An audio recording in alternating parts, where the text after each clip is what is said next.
como hablamos en el encuentro anterior, un contexto difícil de Marcos, que era de persecución, ¿no es cierto? Entonces, pero ya vamos a ver, inclusive vamos a ver por qué elegí ese texto, que es como que está en el medio del Evangelio y divide el Evangelio de Marcos en dos partes. El contexto de Marcos era de persecución. No había posibilidad de que los cristianos se reunieran libremente, etc. Hoy nosotros, nadie nos persigue. Sin embargo, estamos viviendo un tiempo muy difícil de aislamiento, de persecución, de vida con barbijo, de incertidumbre que carcome qué va a pasar mañana, de cambios de hábitos tan raros. Saludamos a un amigo pero no lo podemos abrazar, ¿cierto? Nosotros que éramos muy agarreros, que un saludo tenía que ir acompañado de abrazos y besos. Tal vez el que nos persigue hoy sea el COVID-19. Pero si miramos dentro del corazón, posiblemente encontremos otros perseguidores, algún perseguidor espiritual, interior, algún desajuste interno. En este contexto, seguimos creyendo, seguimos deseando la vida de Cristo, seguimos apostando por el bien y la felicidad. Creo que todos podemos darnos cuenta la paradoja que nos toca vivir. De pronto, nuestro ritmo de vida se ha roto. Incluso, a pesar de que llevamos meses en esta situación, no sabemos, digamos, si podremos volver en el futuro, volver a llevar una vida como la llevábamos antes. No lo sabemos todavía. Bien, el contexto del texto que yo elegí, de Marcos 8, 27, 38, es muy importante que lo ubiquemos, este texto. Entonces, este texto tiene la función de dividir en dos el Evangelio de Marcos. Luego se irá intensificando la cercanía de Jerusalén y todas las dificultades dolorosas que ocurren allí. O sea, Marcos relata con su evangelio, quiere relatar la vida de la comunidad en Jerusalén y sus dificultades, la manera en que se reunían, todas estas cosas, ¿no es cierto? Para celebrar, para, catequizar en el nombre de Jesús. Entonces, la importancia de este relato está dado también porque revela una de las claves con que fue construido el Evangelio. Aquí aparece el tema de lo que los biblistas llaman el secreto mesiánico. ¿Por qué le llaman el secreto mesiánico? Porque en todo el Evangelio de Marcos, especialmente en la primera parte, y aquí en este texto que hemos elegido hay como una bisagra, Jesús constantemente le recomienda a los discípulos, a una persona que le curó, que no diga nada a nadie. Alguien que lo reconoce como el enviado de Dios le prohíbe terminantemente que comente esto.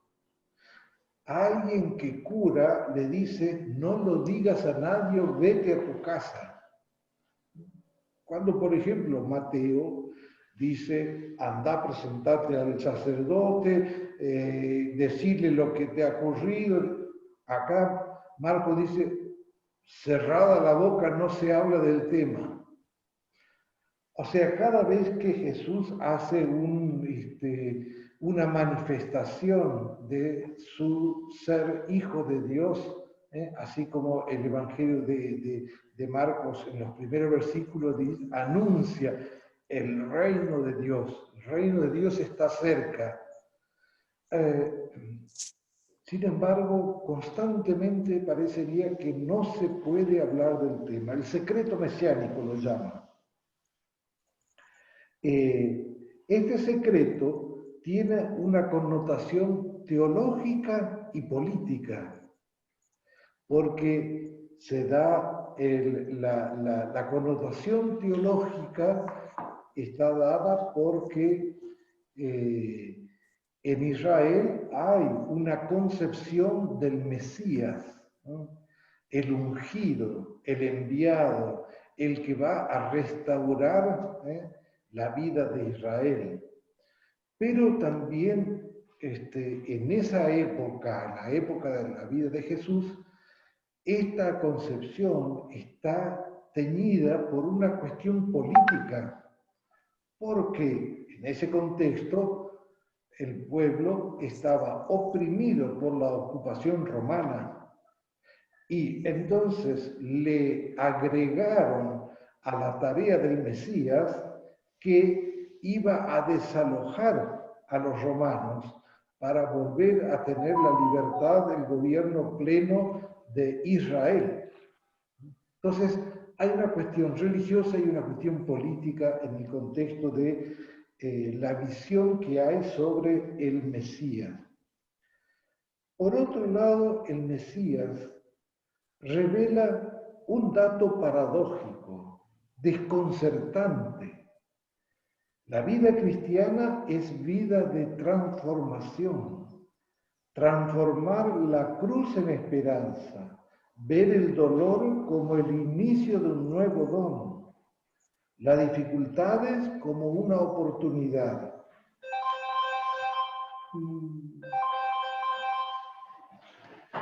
El cristiano no es fatalista, no puede hacer de una situación difícil una tragedia que desproporcionada.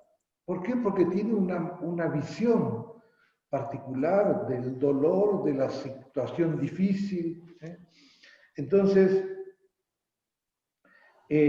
aquí hay un dato paradójico. Estamos llamados, por un lado, a la vida feliz del amor de Dios. Sin embargo, debemos pasar por la cruz. O sea, sufrimos asumiendo por un amor asumido, sufrimos asumido por un amor más grande que moldea mi vida para recibir el fruto profundo y verdadero del amor, que es lo nuevo que trae Jesús, su vida, la resurrección, la vida eterna. Este texto que, como dijimos, divide el Evangelio de Marcos, tiene tres partes. La primera parte es la profesión de fe de Pedro. Cuando Jesús pregunta, ellos van solo en el camino. Y en el camino Jesús le pregunta, ¿quién dice la gente que soy yo? Y ellos le comentan lo que la gente habla de Jesús, ¿cierto? Y después hace esta otra pregunta más importante y les dice, ¿y ustedes? ¿Quién dicen que soy yo? Y ahí, como ocurre varias veces en los evangelios, Pedro habla en nombre del grupo. Y entonces dice, Pedro respondió, tú eres el Mesías. ¿Y qué le habrá dicho Jesús? Le habrá dicho, muy bien Pedro, genial, acertaste, está en lo cierto. O habrá aplaudido Jesús, muy bien. Jesús le ordenó terminantemente que no dijera nada acerca de él. Uno puede decir, qué raro, ¿no? Porque si Jesús es el Mesías, se vino a instaurar el reino de Dios, de pronto le pregunta a sus íntimos, quiénes los discípulos aciertan con la respuesta y él le dice, cerrada la boca, ni una palabra a nadie de esto. Bien, la escena, esta primera escena, son 3 escenas. Voy a tratar de no ser largo para... la primera escena es la profesión de fe de Pedro. La segunda escena es el primer anuncio de la pasión. Y la tercera escena son las condiciones para seguir a Jesús.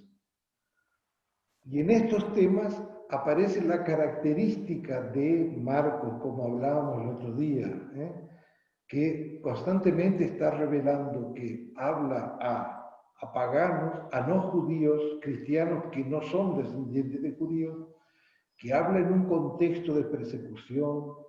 Todas estas dificultades aparecen. Entonces, vamos al primer texto que es la profesión de fe de Pedro.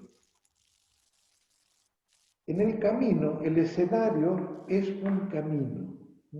Ahí se dice que Jesús salió con sus discípulos hacia los poblados de Cesarea de Filipo y en el camino le preguntó.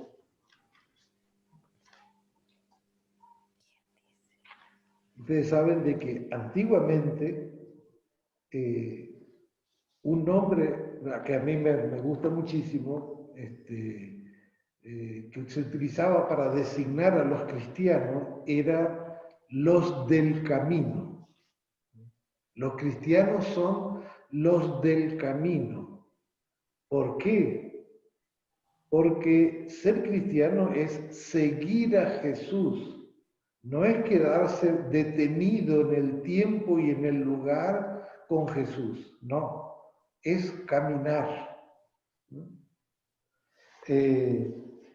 Entonces Jesús plantea a sus discípulos 2 preguntas. La primera se refiere a la opinión que la gente tiene de él, pero a continuación los interpela personalmente. ¿Y ustedes? ¿Quién dicen que soy yo? A la primera pregunta los discípulos responden repitiendo lo que dice la gente. Uno dice esto, otro dice aquello. Pero la posición de los discípulos, el vínculo del todo particular que habían establecido con el Maestro, no les permite refugiarse en opiniones ajenas. Porque cuando ellos le dicen, la gente dice que unos dicen que sos Elías, otros que sos uno de los profetas, y Jesús les dice, ¿y ustedes?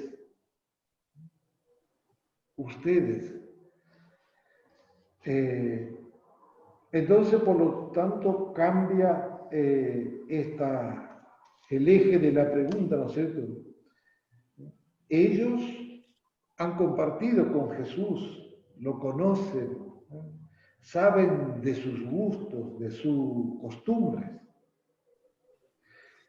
Conocen el gusto de orar que tiene Jesús largo tiempo, a la noche, a solas. Conocen el trato que tiene Jesús con la gente, con los enfermos, con los necesitados. Saben también que Jesús no les teme a las autoridades. Conocen el poder que tiene. Conocen las entrañas de misericordia del Maestro, especialmente con el trato a los compasivos y a los humildes. Este conocimiento que los discípulos tienen de Jesús y que Jesús también tiene de ellos, por lo tanto, de la relación de amistad, de intimidad que hay, son un conocimiento propio de los que viven juntos, de los que comparten lo cotidiano, y les da a los discípulos una actitud distinta a los de afuera. Los de afuera decían, y este puede ser Elías, puede ser un profeta. Ellos no pueden hacer esta especulación. Ellos deben decir algo nuevo, fruto de la amistad y de lo que han compartido con Jesús. Y si miramos bien, la pregunta es muy importante. Primero porque no se detiene en opiniones pasajeras o dichos de la gente. Debe estar a la altura de la intimidad que construyeron juntos, Jesús y los discípulos. Por eso Jesús se dirige a todo el grupo y a cada uno en particular. Le dice, para ustedes que han estado conmigo desde el comienzo, para cada uno de ustedes, ¿quién soy yo? Qué hermoso que es que Jesús haga esta pregunta. Si nos hiciera a nosotros esa pregunta, Jesús, ¿quién soy yo para ustedes, para vos? La respuesta no se puede improvisar porque nosotros no somos alguien alejado de Jesús, sino que lo creemos en Él, tratamos de estar cercanos a su persona. Podríamos decir, somos como los discípulos. Entonces, es muy lindo que Él nos haga esta pregunta y ojalá que nosotros también podamos dar una respuesta plena que surja de la amistad, del amor que hemos construido con Jesús. Pedro, como de costumbre, tomó la palabra y en nombre de todos responde a la segunda pregunta con una profesión de fe, digamos. Reconoce a Jesús como el Mesías. Y esta declaración marca un giro decisivo en toda la narración que se venía dando. Ya vamos a ver por qué, ¿no? El Mesías esperado, el Mesías que iba a restaurar Israel, el Mesías que traerá la libertad, el Mesías que, a ejemplo de David, deberá luchar contra los enemigos y proteger a los desvalidos. Este Mesías era una concepción que había muy importante en Israel en el tiempo de Jesús. La respuesta de Pedro entonces expresa el sentir de los otros discípulos, como también refleja el concepto de Mesías en aquel Israel dominado por el Imperio Romano. Debería ser un Mesías poderoso,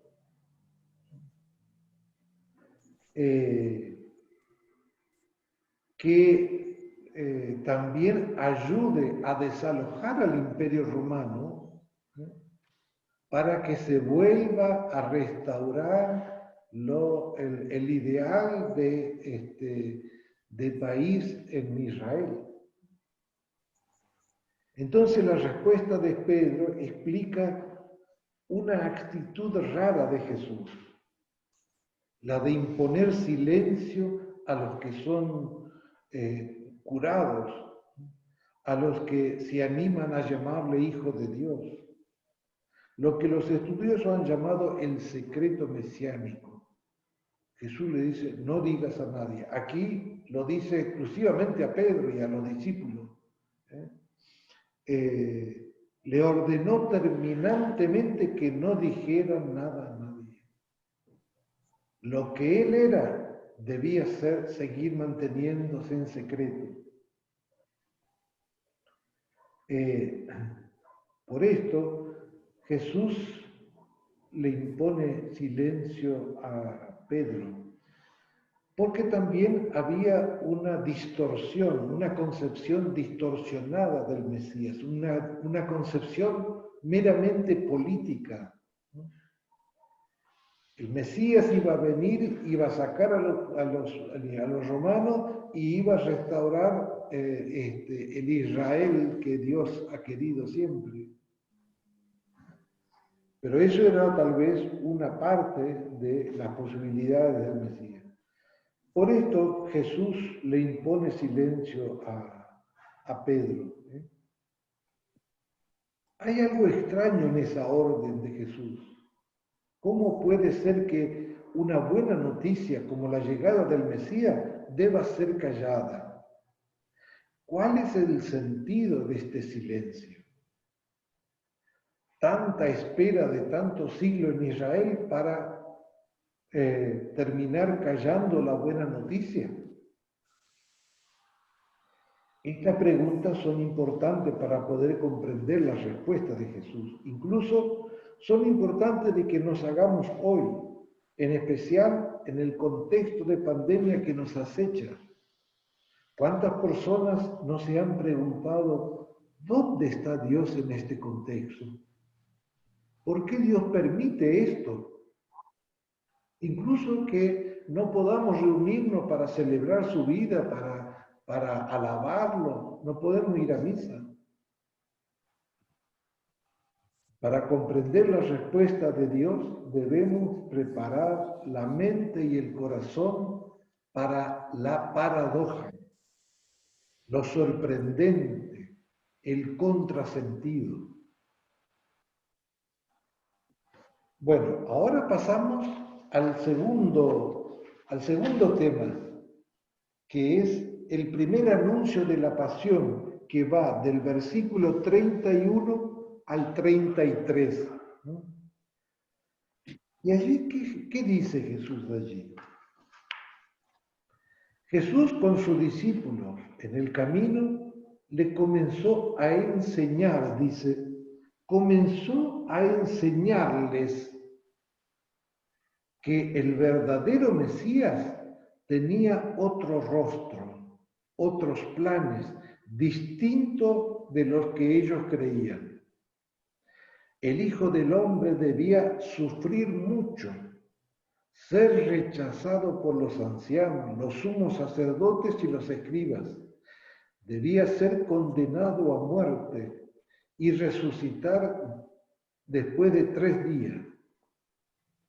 Dice el texto, les hablaba con toda claridad de esto.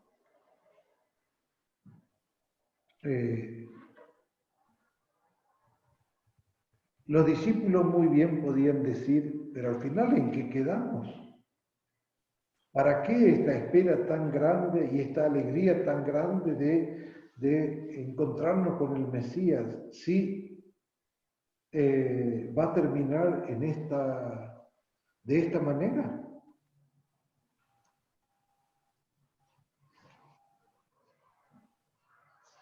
Entonces Jesús comienza una enseñanza sobre el sentido y las características de su mesianismo. Pero lo que escuchamos es pura paradoja, casi un escándalo. ¿Cómo puede ser que el que debe traer la libertad muera condenado en una cruz como un delincuente? A partir de este momento, Jesús empieza a explicar cómo debe dar cumplimiento a su misión. Esta enseñanza, reservada únicamente a sus discípulos, expresa de manera explícita lo que hasta ahora había revelado en parábolas. Esto ya Jesús lo decía en parábolas. Debía sufrir mucho. Al mencionar esta necesidad, dice, el Hijo del Hombre debía sufrir mucho. Jesús declara que un plan divino gobierna su vida, toda su existencia, incluida su muerte, y que está al servicio de la realización de este designio. Jesús obedece el plan del Padre. Los 3 anuncios de la pasión que después se desarrollan en el Evangelio indican claramente que Jesús se encamina a la cruz de una manera consciente y deliberada. No es que le sorprendió en el camino y no tuvo otro remedio que seguir. No, no, no. Esta enseñanza de Jesús descubre que hay un designio de Dios mucho más misterioso, una razón y una lógica nunca antes vista. Por eso Jesús prefería que no se comentara que Él era el Hijo de Dios. Todos, incluidos los discípulos, terminaron haciéndose una idea pobre y distinta del Mesías. Pero la enseñanza de Jesús inaugura la paradoja como estilo de vida de Él. La aparente contradicción. El que dará la vida eterna a todos debe primero morir en la ignominia y en la vergüenza de la cruz. Esta es la contradicción en sí misma, la paradoja.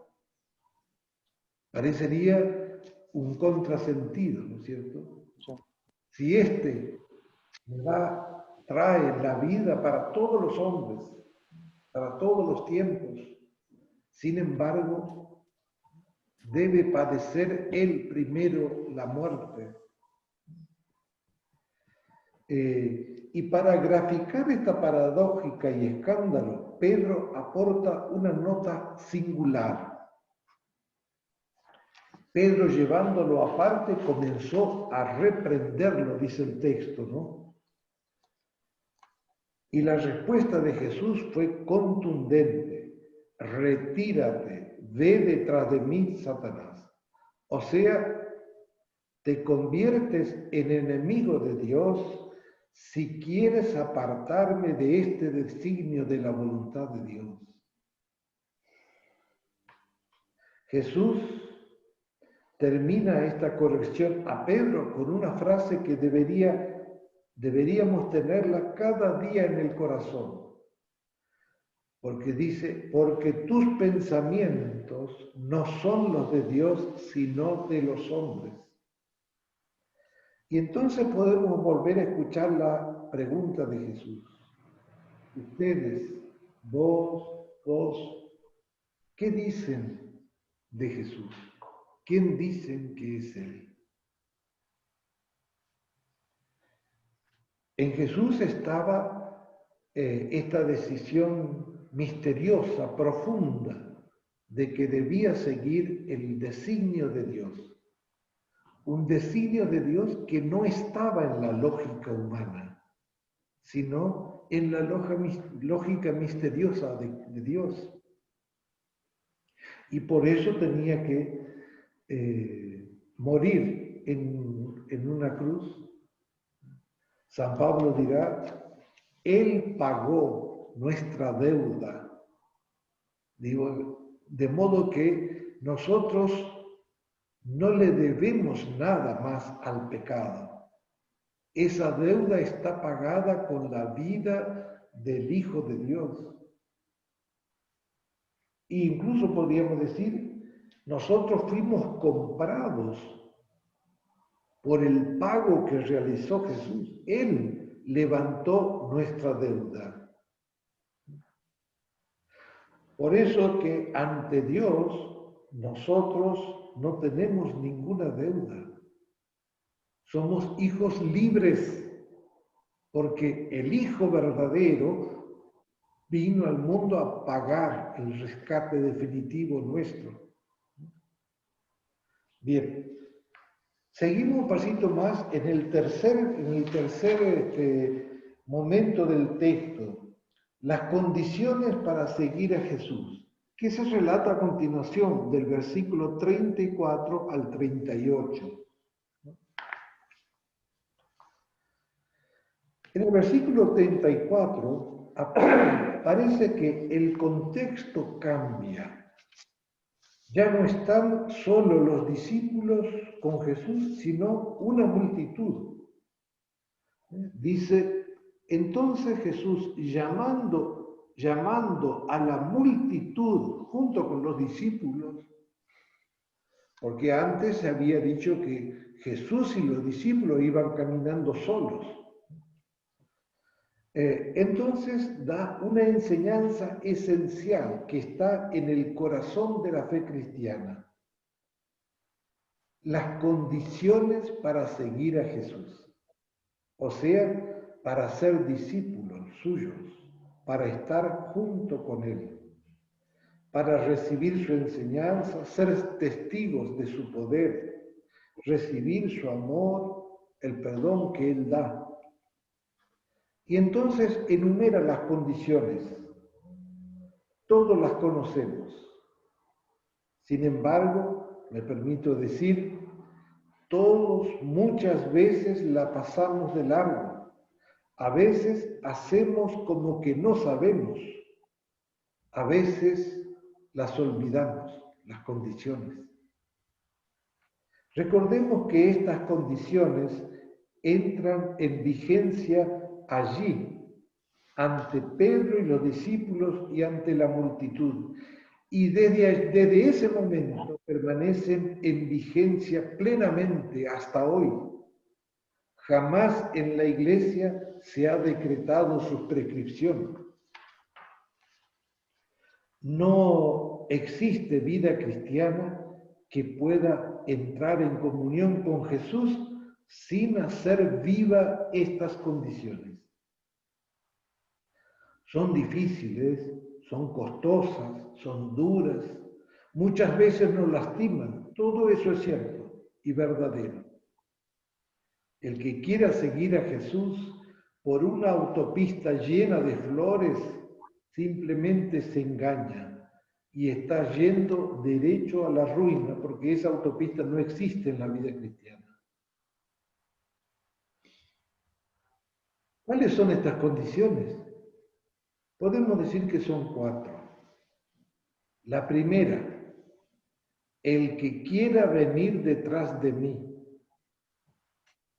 Es en realidad un anuncio a nuestra libertad. No es una obligación. El que quiera, alguno de ustedes que quiera seguirme, no es obligación, es una invitación.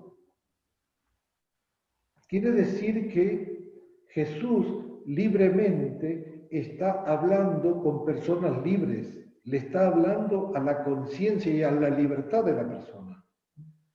Jesús les habla a personas libres, no hay obligación, sino reflexión, elección, decisión. Yo te elijo y quiero seguirte.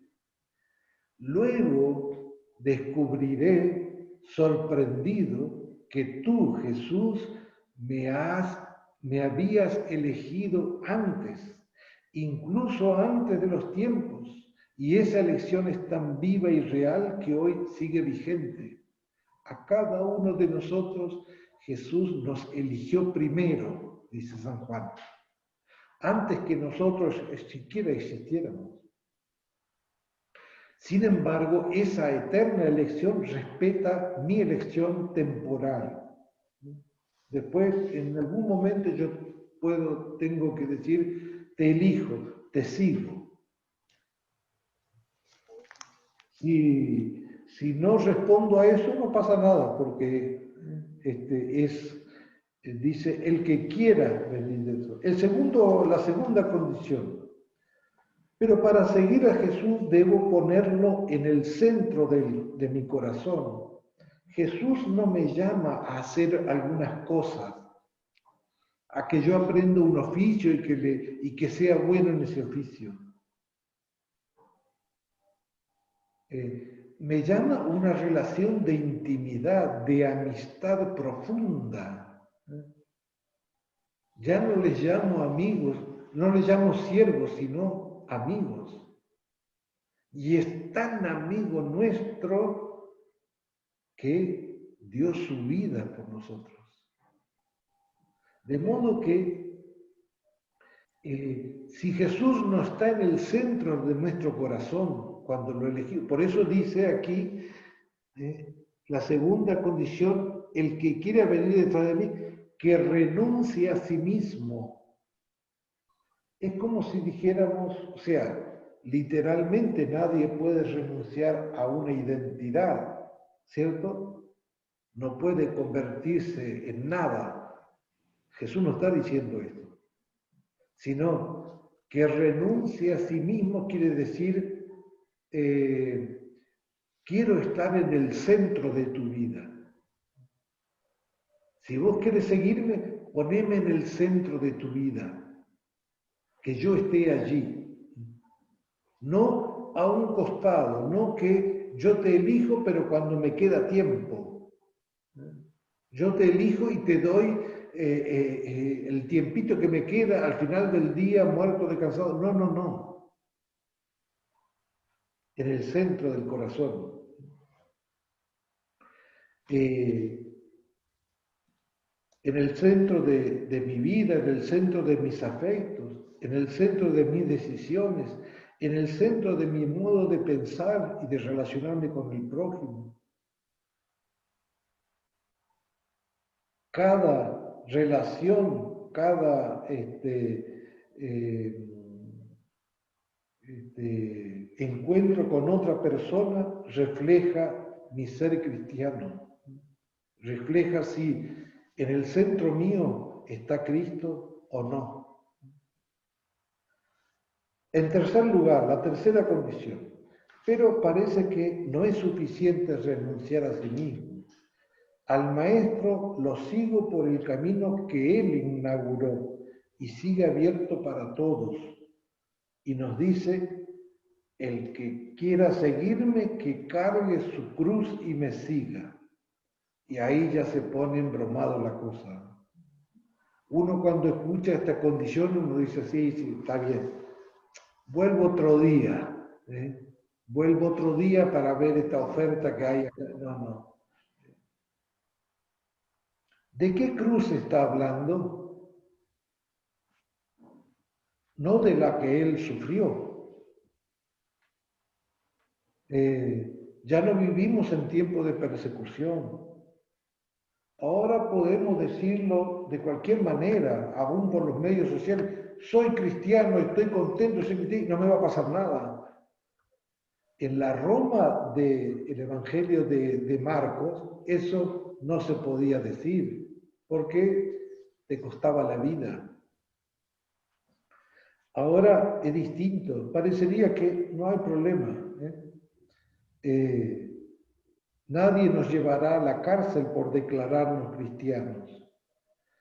Aparecen aquí y allá y en cada etapa de nuestra vida cruces, dificultades, dolores, enfermedades, traiciones, pérdidas, etc. O sea, los contenidos de la lucha cotidiana, la lucha en el estudio, en el trabajo, en las relaciones, en los negocios, en la profesión, tengo que cargar con este peso, y no tengo que evitar ponerle calmantes a estos pesos. Tengo que cargarlo así como vienen.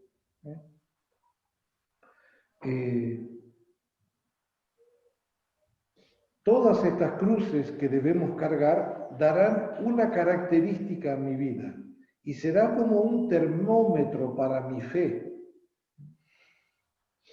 Porque, hay que decirlo, muchas veces no asumimos las cargas que aparecen día a día.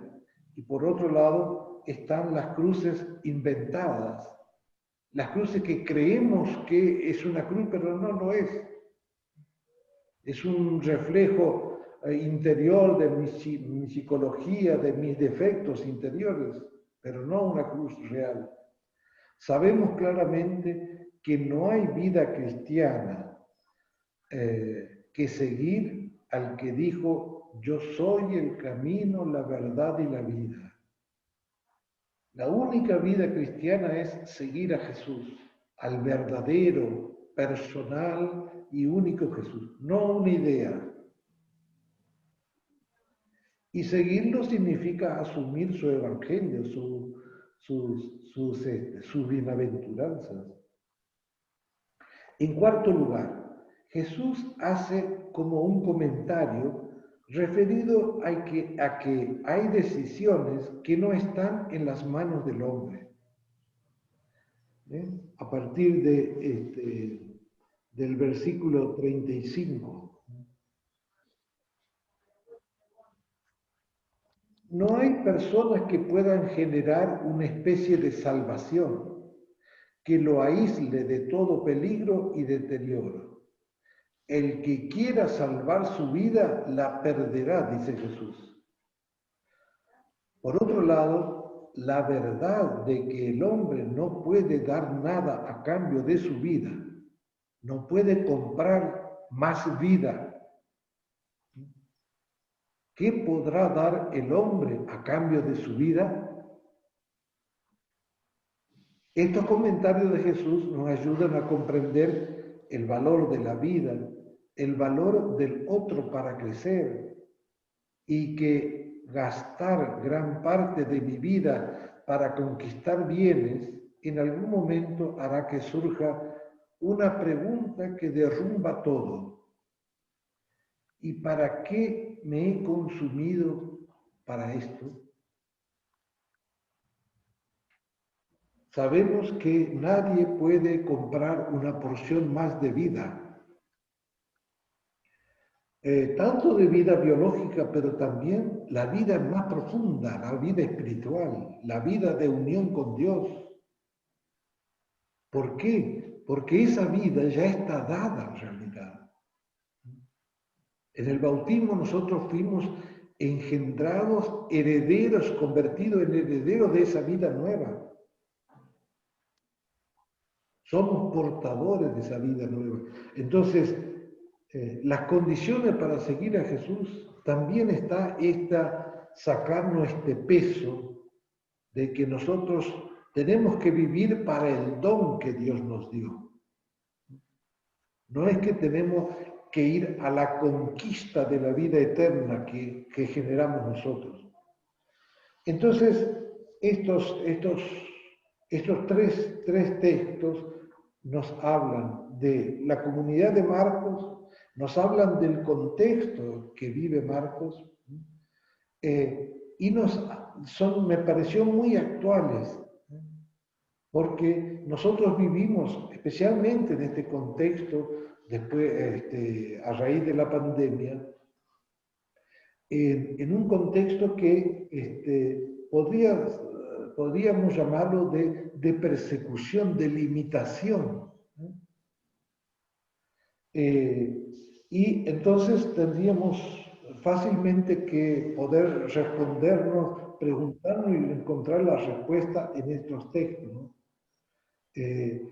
Y también me pareció interesante esto de que los discípulos tenían una manera de ver al Mesías que Jesús anunciaba. Sin embargo, Jesús tenía otra idea distinta de ese Mesías. Y entonces los discípulos, no solamente en el Evangelio de Marcos, sino en todos los evangelios, nos encontramos y nos damos cuenta cuán difícil le resultó comprender este cambio profundo que plantea Jesús, esta paradoja. El verdadero Hijo de Dios, el verdadero Mesías, debe morir en una cruz y resucitar al tercer día. Entonces, en estos textos podemos, viendo los pasos de la lección, ¿no es cierto? Podemos preguntarnos, generar algunas preguntas ahora para que cada uno meditemos, volvamos a leer el texto, lo rumiemos más y saquemos algunas conclusiones de estos textos. Yo voy a nombrar algunas que les pueden servir. Ustedes seguramente pueden también reflexionar y hacer otras preguntas. Entonces, tratando de preguntar en el momento de la meditación, ¿qué me dice este texto?, podemos involucrarnos y hacer propio el sentido del texto. En primer lugar, el primer texto nos relata la pregunta de Jesús: ¿ustedes quiénes dicen que soy? Qué bueno será tratar de responder una pregunta a Jesús. Qué bueno sería que esta pregunta la tomáramos personalmente y tratáramos de decirle a Jesús quién es Él para nosotros. Debo preguntarme entonces, ¿cómo es el Jesús a quien sigo? No solamente una imagen vaga de Jesús, sino el Jesús que aparece en mi vida real. Inclusive podríamos hacer una lista de hechos. ¿Cómo conocimos a Jesús? ¿Cómo se relaciona Jesús conmigo? ¿Qué cosas me enseñó? ¿Qué parte de mi vida me cuesta mostrarle a Él? ¿Quién digo que es Jesús con mi vida, con mis actitudes? ¿Cómo le muestro a Jesús a otra persona?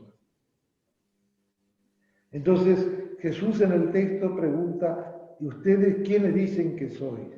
Y uno podríamos preguntarnos íntimamente quién es Él para nosotros. Ojalá que puedan dibujar cada uno de ustedes un rostro luminoso de Jesús en su vida. La segunda parte nos pone ante la aparente contradicción o paradoja. ¿Cuántas veces encontramos que hemos construido nuestra vida bajo la pura lógica humana?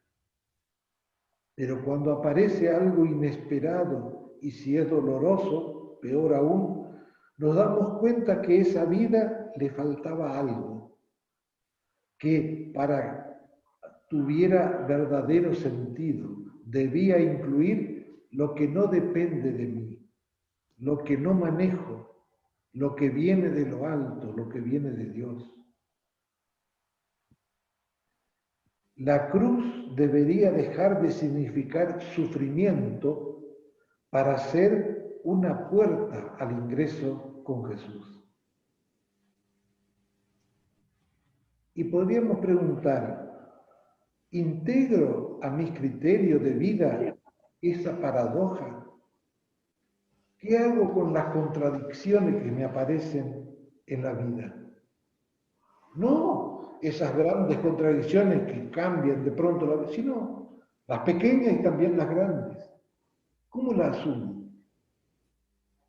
O simplemente las considero como algo que entorpece lo que yo ya tengo decidido. Y en tercer lugar,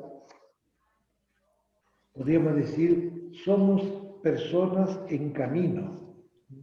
Somos cristianos en seguimiento a Jesús y por eso estamos en proceso. Estamos en el camino de conversión y por eso necesitamos continuamente cambiar, construyendo poco a poco el cambio, el nuevo camino.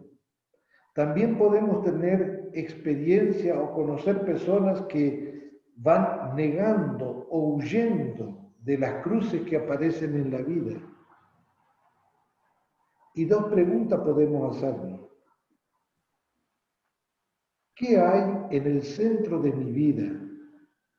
¿Está Jesús o estoy yo solamente? Otra pregunta. ¿Cómo me relaciono con las cruces presentes en mi vida?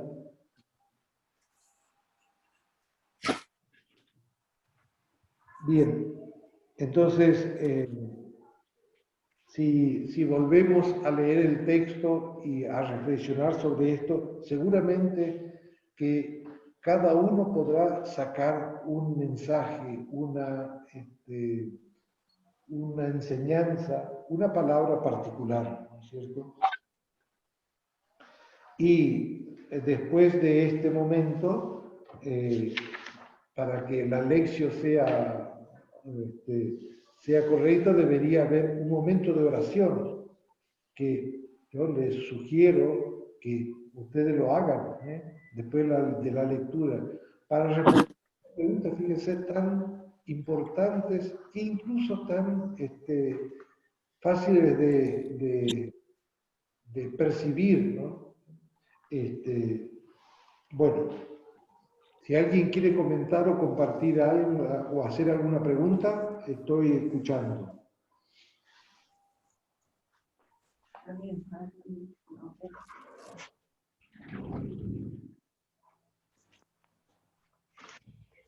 Para mí, yo entiendo que la primera parte habla sobre la fe.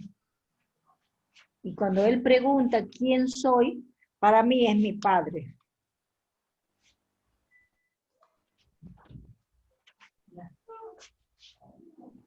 ¿Sí?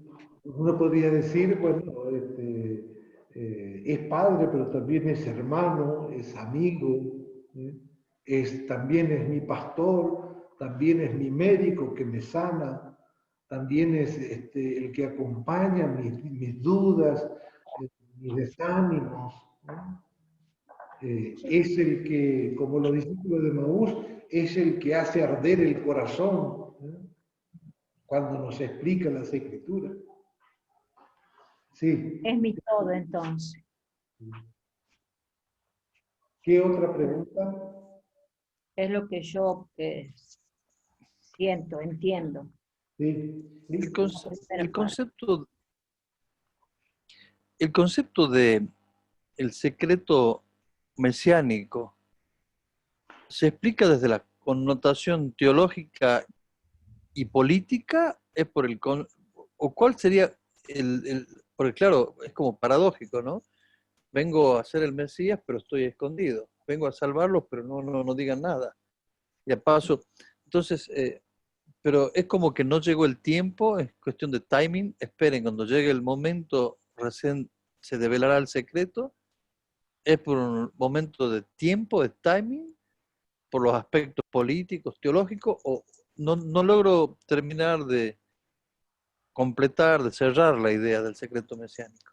Antes que le conteste, yo tengo la misma duda de Ricardo y voy a agregar un concepto más, ¿sí? Y para que el pueblo lo descubra como Mesías y no que haya un anuncio y vayan a ver a la figurita del Mesías, ¿no es cierto?, que ya está y que vayan a verlo a él. Sí, todas esas cosas pueden estar presentes en esta situación. También, si leemos... Puede ser porque no estaban preparados y y porque no eran lo que él estaba viendo que esperaban de él. Por eso, el concepto de Mesías en la época de Jesús estaba teñido por estas ideas religiosas y políticas, ¿cierto? Entonces, el verdadero sentido del Mesías estaba como distorsionado. Si leemos esta escena en los otros evangelios, hay en un evangelio, que no me acuerdo si es Lucas o Juan, que Pedro, cuando Jesús le dice, antes de que cante el gallo me vas a negar 3 veces, Pedro le dice, yo daría mi vida por ti. Como expresión de un inmenso amor que tiene Pedro por Jesús. Pero está en un error. ¿Cuál es el error? Le pregunto, ¿cuál es el error de que Pedro iba a dar la vida por Jesús? Porque Jesús le estaba anunciando de que se acercaba a su fin, que iban a venir a detenerlo, que tenía que ser llevado ante el tribunal de los judíos. No, yo daría mi vida por ti. Pedro confía en su fuerza. No tiene la fe profunda, no la tiene todavía. Son las Eh. fuerzas de Pedro las que flaquean y se hace un costado. ¿Sí? Y ahí está, en esa expresión, está reflejada la idea de Mesías que tiene Pedro. Entonces, pero también es comprensible que tengan esa visión, porque tenemos que constantemente señalar que es una paradoja que constantemente choca con nuestra estructura mental. O sea, Hasta, Pedro, sí, decime. dicho de otro modo, hermano, Pedro también tenía la concepción del resto de la gente de que el Mesías iba a liberar al pueblo de Israel. Y luego, en esta circunstancia, él dice, yo daría mi vida, pero llegada la realidad diferente, como verlo débil, lo crucifican, lo llevan, hacen de todo, ya lo niego. ¿Es eso? Sí, sí, sí, sí. Por eso cuando Jesús anuncia su pasión, el modo en que iba a realizar esta pasión, el modo en que Jesús iba a llevar adelante la voluntad del Padre, allí todo lo que Pedro y los discípulos saben se viene abajo. ¿Y por qué se viene abajo? Porque tienen que recibir lo nuevo que Dios está a punto de mostrar. No se trata de una deducción. Ahí se dio la señal. No se trata de una deducción humana. No llegamos a Dios por la lógica humana. No es un proceso de comprender racional. El don de Dios es don, no resultado de mi cabeza.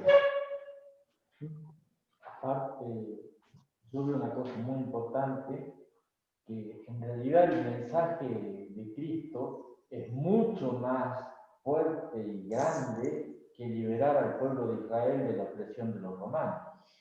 O sea, lo que no están viendo en este momento Pedro, los discípulos, y que nosotros muchas veces no vemos, es la magnitud del mensaje, la diferencia entre un mensaje de resolver un problema mundano de opresión a darte la vida eterna.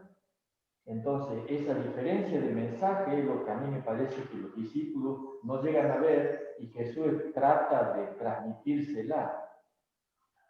Claro, fíjate, bueno. De cualquier modo, Sí, es como que a mí por lo menos me genera inquietud la cercanía de los discípulos, la cercanía de Pedro y el tiempo compartido y la interpretación errónea hasta tan avanzados los tiempos del mensaje, de la esencia del mensaje, porque ya estaba anunciando su muerte, su pasión, Jesucristo, y no había una comprensión cabal, todavía ellos seguían esperando un Mesías diferente. ¿Cuánto tiempo habían compartido juntos?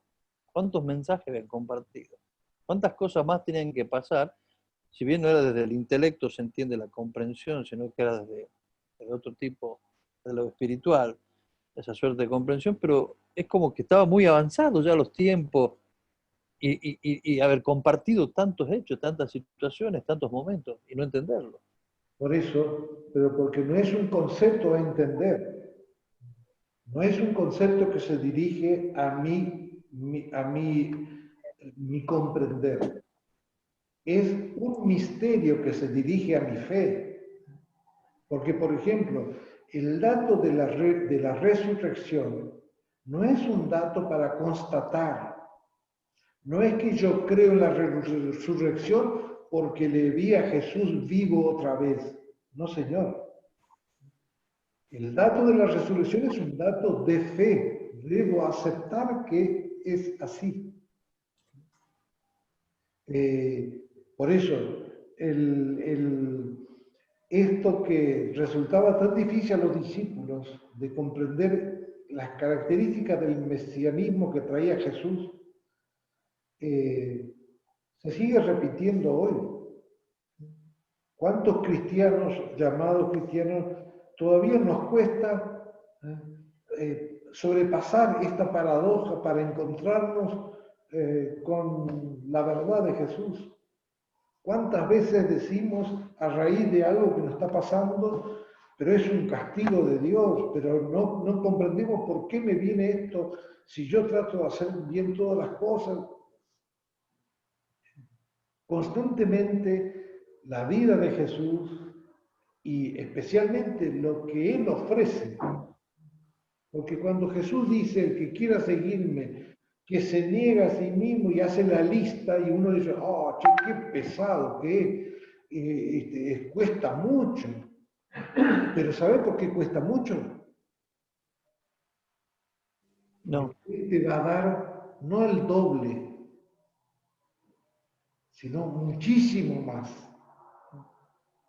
Primero te doy el don, primero te doy el regalo y después te digo, mira, para que vos conserves este regalo tendrías que tener estas condiciones. Pero entonces es una relación de, ahí nos damos cuenta, de un desnivel tan inmenso, tan grande. No es como Jesús le reprocha a los fariseos. No es porque yo cumplo la ley, porque voy a recibir en pago a mis méritos tales cosas.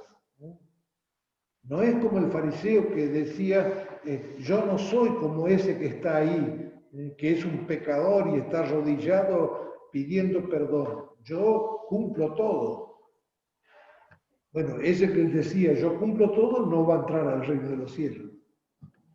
O si no, en el capítulo 25 de San Mateo, Jesús que le dice, vengan benditos de mi Padre, porque ustedes me dieron de comer, ustedes me descubrieron en el necesitado. Entonces, la paradoja es el centro de la vida cristiana. Nosotros vivimos sumergidos en esta paradoja y si queremos crecer en la vida cristiana, tenemos que instalar la paradoja en nuestros criterios. Porque si no seguimos con un medidor, mostrando nuestra fe, pero con gotitas. Pero Dios no me da su vida por gotitas, sino de una vez para siempre me da a su Hijo. Incluso me lo da de una manera definitiva, total, toda la vida que Dios es, me la da, aún con el peligro de que yo lo tire a la basura. Porque Dios respeta mi libertad. Si yo le digo, yo no quiero saber nada con vos, no pasa nada. Dios no puede obligarme. Dios libre se relaciona conmigo que soy persona libre. Bien. ¿Alguna otra cosa, alguna otra inquietud, algún reclamo? No, a mí me gusta mucho el inicio, Ajá. porque lo relaciona con la pandemia. Sí. Dice, salió Jesús con sus discípulos hacia el pueblo de Cesarea de Filipo y por el camino les preguntó, ¿quién dice la gente que soy yo? Ellos contestaron, algunos dicen que eres Juan el Bautista, otros Elías o alguno de los profetas. Hoy cuando nosotros salimos a la calle y preguntamos quién es Jesús, nos dicen fue una buena persona, fue alguien que hizo esto, fue alguien que hizo lo otro, ¿me entendés? Pero son muy pocos los que tienen el concepto de que Jesús es la fuente de mi vida. Entonces hoy en la corrupción, en la pandemia, en el problema social que tengo, me siento identificado con el primer párrafo. Sí. Sí, sí. O sea, uno puede, entonces vos lo que encontrás es esta luz que te ilumina tu realidad, la realidad que nos toca vivir desde una palabra de Jesús. Bien. Lo damos por sentado para este día. Sí, la verdad que es un texto muy rico. bello y da para... Pero yo sé que bueno, que uno ya con el tiempo va perdiendo capacidad de concentración y quizás eso. Pero si no, la verdad que es muy interesante para debatir tantos aspectos, ¿no? Por eso de que sería bueno, después yo le voy a dar a Raúl el texto, ¿no es cierto?, de esta reflexión que ustedes pueden volver a leer, pero yo les recomiendo que vuelvan a leer el texto, se hagan las preguntas, y van a ver cómo el texto le habla a ustedes, a su realidad. Cuando dice, y no quiero ya que lo alarguemos más, pero así lo esbozo nada más, cuando se expresa negarse a sí mismo. Eso implica que negar nuestras pulsiones, nuestras pasiones, nuestros apetitos. ¿Qué implica negarse a sí mismo? No, negarse, porque si Jesús estuviera pidiendo eso, eso sería una despersonalización. Yo no puedo negar de lo que soy. Yo soy así, tengo este colorcito, tengo estas cualidades, tengo estos defectos, tengo estos años, tengo estos achaques. No puedo ser otro. Jesús está hablando de qué hay en el centro de tu corazón. ¿Quién está en el centro de tu corazón? Jesús está diciendo, negarse a sí mismo, está diciendo, pónganme, saquen al que está en el centro del corazón de ustedes y pónganme a mí. Cuando Jesús está en el centro del corazón, todas las cosas confluyen allí. Pero cuando en el centro de mi corazón estoy yo, mi yo, inclusive Jesús está al lado mío, pero no en el centro. Entonces toda mi vida la controlo yo, la manejo yo, la superviso yo. Eso está queriendo decir, ¿no? La renuncia a sí mismo, porque si no sería una contradicción, una incongruencia que Jesús pida que nosotros renunciemos a lo que somos. Porque lo que somos también forma parte del don de Dios a nuestra vida. Bien. Muy bien, gracias. Bueno, que Dios nos ayude entonces a volver a leer y a volver a reflexionar y a rezar con esto. En el nombre del Padre, del Hijo y del Espíritu Santo. Amén.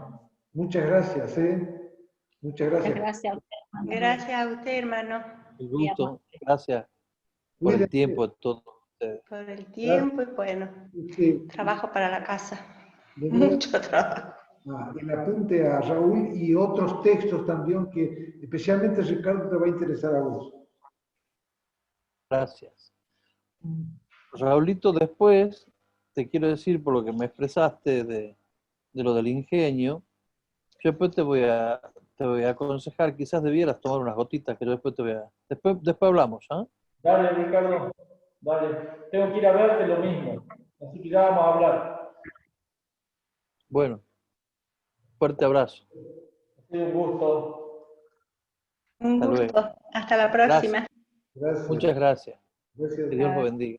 Que Dios lo bendiga a usted también. Bendiciones para todos. Gracias. Gracias, Marta.